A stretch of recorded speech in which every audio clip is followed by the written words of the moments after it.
All right, AI systems generate and process huge amounts of data every single day. If cloud AI storage becomes messy, slow, insecure, or expensive, yeah, managing your AI applications becomes much harder. In this full guide, I'll show you how to manage cloud AI data storage efficiently in 2026, step by step. First, understand why storage is so important for AI systems.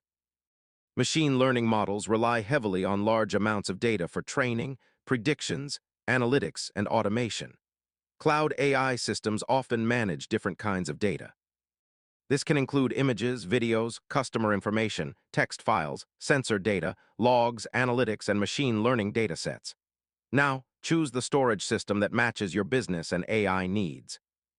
Different cloud platforms offer object storage, databases, file storage, and scalable AI data services. One of the biggest mistakes businesses make is poor data organization.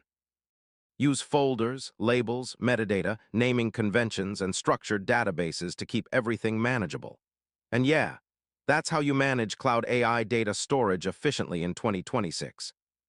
Once your storage systems become organized, secure, and scalable, managing AI applications becomes much easier.